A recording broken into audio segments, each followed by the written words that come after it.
Welcome to 100 Yards of Football this morning. It's our NFL Draft Special for the 2023 NFL Draft. Today, we're going to highlight Tanner McKee, quarterback out of Stanford University. So if you like the video this morning, please come in and share it. I'm your host, Vincent Turner. And joining me, as always, over the last 6 months, the gentleman has really brought some real love and juice to 100 Yards of Football and covering the NFL Draft from the 2022 season up to the 2023. He's very talented. I don't have to say no more. His work ethic is off the charts. He's a guy that I've learned a lot from, just scouting players. I'm going to be honest. I was just a guy that just read about the players, but actually watching game film and really studying and putting the hours in. I'm not talking about looking on the line or reading a book for 2 or 3 hours. This guy actually looks at film for like 10 hours a day. And he's motivated. He's driven. And I'm very proud and honored to have him on the show today. He's coming to us live out of Key West, Florida. You know I love him. He is Mr. Daniel Kelly, former scout with the New York Jets. Came under Bill Parcells and Bill Belichick. I don't have to say no more about football minds in the National Football League history. My man, Mr. Daniel Kelly. How you doing this morning, sir? Hey, I'm doing really well, Mr. Turner. Thank you. How are you? Hey, I'm doing fine this morning. I'm kind of juiced, man. I had a cup of coffee. Yeah, me too. I got the coffee right here. There it is.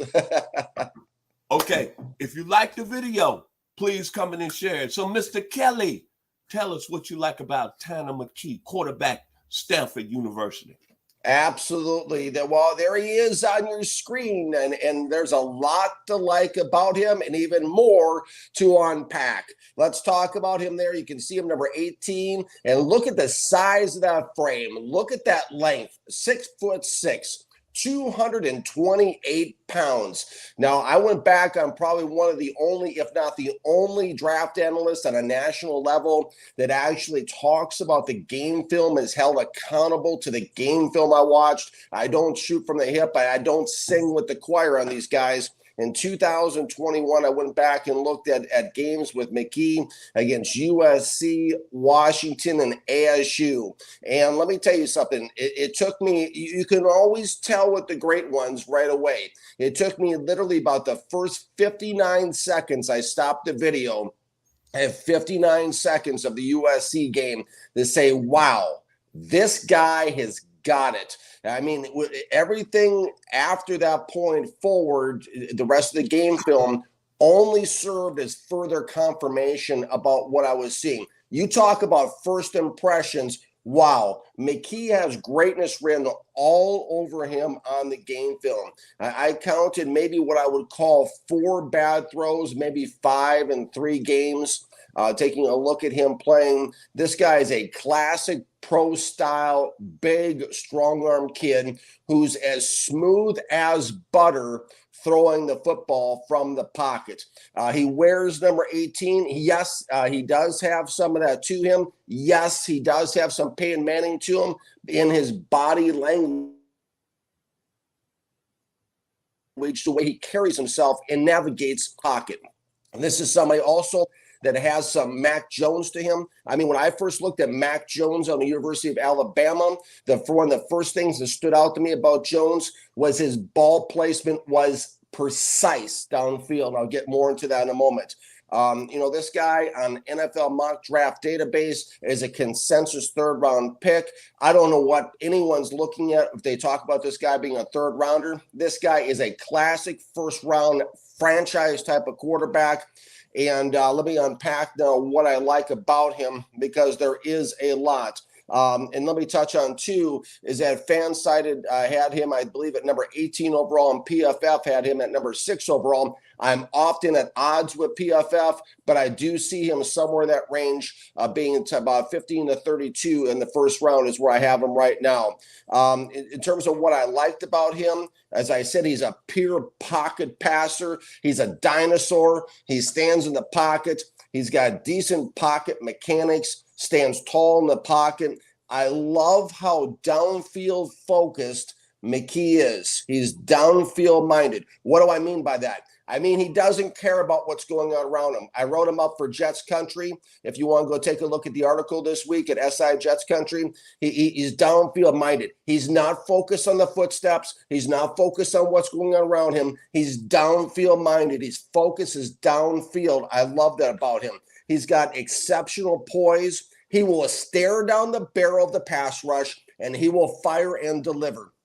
He makes it look easy, and the guy is tough as nails in the pocket. He makes some wild throws from the pocket. He can fit the ball into some tight coverage, into some tight windows, as we call it in scouting. He's got excellent short to intermediate accuracy and ball placement. I want to stop and talk about this for a minute, ball placement. I'm not talking about completion percentage. I'm talking about accuracy. Ball placement's one of the most underrated characteristics in the scouting world when it comes to quarterback talk.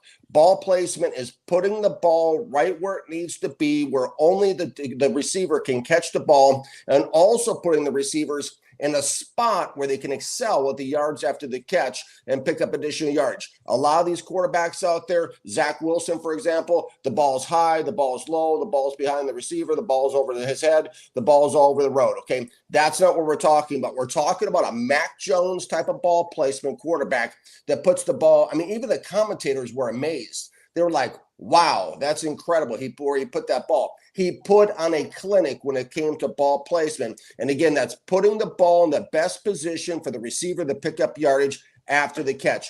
Phenomenal. Ball's right where it needs to be. He throws an easy ball to catch, which is another sign of greatness. Okay, he doesn't throw knuckleballs like a wobbly ball, like a Trey Lance. Okay, he's got a bazooka for an arm. This guy's got a strong NFL arm. But a thing I like too, a sign of maturity, is he doesn't just throw fastballs. He can also take some mustard off the ball and finesse it when he has to. This is a big league arm talent. He surveys the field well. He looks like an NFL quarterback. He's got NFL quarterback grin all over him. He excels at throwing the slants, up the seams, and down the sidelines. He's got fairly good ball protection. This is something I've sat in Bill Belichick's meeting room when he's been preaching from his stand up front. Belichick talked. I worked with him with the Jets. Belichick talked a lot about ball protection. What is ball protection? Not putting the football in dangerous spots where the other team can always intercept it or deflect it or bat it down or something like that. He's got good ball protection. Now, the things I don't like, yes, there are no 10s, as Tony Rosano said, the book I learned on coming up, Secrets of NFL Scout. There are no 10s. Every single player in the world has deficiencies. What are McKee's? Okay, he's got average mechanics, play action fake, not that convincing. He takes sacks and doesn't throw the ball away. He loses yardage for his team. I want to see him throw the ball away and not take so many losses. He's got very average mobility, as I talked about. He's a dinosaur. He's not going to move around much. He's going to stand in the pocket. That's what he does. And that's fine if that's what you want. And now this is a big one, okay? And this is something I want to highlight because this is going to be something he has to clean up. If he wants to move higher than 15 in the first round, he's going to have to stop locking in with receivers. Tanner McKee has a tendency to lock in with receivers downfield. You can do that in college football, okay? You cannot make a living doing that in the National Football League. Those turn into pick sixes and turn into Sports Center highlights if you lock in with receivers. He has got to become better at doing that. And also, I did not like his deep ball accuracy. It's not where it needs to be, which is why he slid into the 15 to 32 range for me overall. There's a lot to work with Tanner McKee. He's a clear-cut first-round talent, franchise type of quarterback. Right now he is bumping into my QB2 spot early on my 2023 NFL draft board. Of course, the Ohio State, I should say, CJ Stroud, QB1. Tanner McKee bumps in the QB2 position at this point. Simply put, this guy has got it. Your thoughts, Mr. Turner, on Tanner McKee, quarterback, Stanford? When you think about Stanford University, you think about intelligence, high level, doctors, very accomplished lawyers, When I think of Tanner McKee, I think about Stanford's football history. Ernie Neville's 1925. Bob Reynolds, 1934. Paul Wiggin, 1955. John Brody, quarterback, 1956. Heisman Trophy winner, Jim Plunkett, 1970. Guy Benjamin, 1977, quarterback. Of course, the gentleman with the big teeth, horse teeth, John Elway, 1982. Brad Muster, 1986. Bob Winfield, 1991. Glenn Milborn, 1992. Tanner McKee has got an outstanding chance to join that list of all the All-Americans that's played at Stanford. Now, what I like about him, the first 6 games of the season that he started, 11 touchdowns, 0 interceptions, 15 touchdowns on the year, 7 INTs, a 2-to-1 ratio. To me, that's NFL talent. 2,300 yards he passed in the games he started. FBI, football intelligence, very high IQ, powerful arm, just like I just mentioned, my man John Elway. But what I really like about him, you look at it offensively, Stanford going to return all their offensive linemen this year. Then he's got an excellent receiving core. Elijah Higgins, Michael Wilburn, solids as a rock. Then he's got a freshman coming in, sensational, C.J. Hawkins. And most of all, what's going to make Tanner McKee better this year, he's got all this offensive talent coming back for him, right? But he's got a running back that's got some real loyalty blood in the family.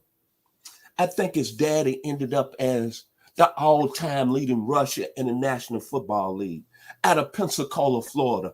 The Florida Gators, Dallas Cowboys finest, 18,385 yards, 164 rushing touchdowns. His name is Emmitt Smith. But his son, E.J. Smith, is going to be the starting running back this year for Stanford. And he was a 5-star coming out of Texas. And you know what? DK, Mr. Daniel Kelly, I can understand why you like Mr. Tanner McKee. He's got everything around him. So maybe at this time, going into maybe March of 2023, we be talking about him one of the top 3 quarterbacks in the draft. Absolutely. C.J. Stroud, number 1, maybe Bryce Young, number 2. And this man knocking at the door, Tanner McKee. But what more I like about him, the confidence level. And this is what I judge. They say he was a very excellent leader in the locker room. Well, all you got to do for me leadership-wise, look at the QB rating. 93.9. 93.9. Warriors come out to play! And I'm going to go back to one more key point. 15 touchdowns last season, 7 INTs. First 6 games of the season, 11 touchdowns, 0 interceptions. That's, to me, protects the football. Final words, Mr. Daniel Kelly. Absolutely. You know, and you bring up a lot of great points about the supporting cast and the talent level he's going to have around him at Stanford. And there's no question we're going to be talking about Tanner McKee when it comes to the 2023 NFL draft. This guy is so much substantially better than Bryce Young. I can't even count the reasons, nor do I have the time on the show to talk about him. This guy is definitely QB2 in my mind. I dropped Bryce Young down to the 5th round. Now, what do I like about Tanner McKee? What I like about him is he has a maturity level to him. He makes it look easy in the pocket, which is a sign of what the great ones do at any position. Now, one of the most fascinating things I saw about Tanner McKee before we came on the show, and I have my Crucial Catch NFL hat on. I'm a survivor of cancer myself with testicular cancer my first year at the Jets. is Tanner McKee is also a cancer survivor. At 16 years old, he had cancer. He overcame it. This young man has an incredible maturity level to him that shows in the pocket, and he's also been through some big-time life events, as I mentioned. This is somebody with this size and this length and with this arm and with this ball placement. I mean, this is somebody who is going to go very high in the draft. He's going to be on every NFL team's radar this season. And again, the two things I want to see him clean up, if you're listening, Tanner McKee, if Stanford, if the fan base is listening, get this message to their head coach. I need, as a former NFL scout and an aspiring NFL GM, if I'm sitting in a war room, and I'm talking to my owner, what I need to see is I need to see him not lock in with the receivers. I need to see him be more like CJ Stroud. I need to see him look off safeties and then fire back to another side. I need to see him stop locking in with receivers so much, okay? That's not going to work. Ask Trevor Lawrence if it works, okay? That's not going to work. And I need to see him throw the ball away more when he's under pressure and not take those substantial losses. Outside of that, Tanner McKee is an absolutely positively a franchise quarterback, and he's got it written all over him, and I'm excited to see what he has in this season upcoming. If you like the video today, please come in and share it. Special thanks to our producer who's making this thing happen behind the scenes, Mr. Logan Landers, by way of Alexander High School. Thank you. West Georgia, down here in Douglasville, Georgia, 30 miles from downtown Atlanta. Logan Landers, our producer. I want to say thank you and God bless for making it happen this morning. Absolutely. Makes us look great. Thank you, Logan. My final words about Tanner McKee, quarterback at Stanford. 1985, I had just moved to Knoxville, Tennessee, and I was bumping this song, and it just bring out a lot of energy. And when I look at Tanner McKee, God is in this plan because I didn't know Mr. Daniel Kelly that he was a cancer survivor. So all I can think about is this. Shout, shout, let it all out. These are the things that can do without. Come on now. Tears for Fears. Tanner McKee, quarterback for Stanford University, going to shout, shout, and let it all out. If you like the video today, please come in and share it. We surely appreciate here on the platform of 100 Yards Football. I'm Vincent Turner. And a special thanks to the very talented, my man coming to us live out of Key West, Florida this morning. We know him as DK. My man, Mr. Daniel Kelly. Y'all be blessed for the rest of the week here on 100 Yards Football. Thank you. Thank you. God bless you.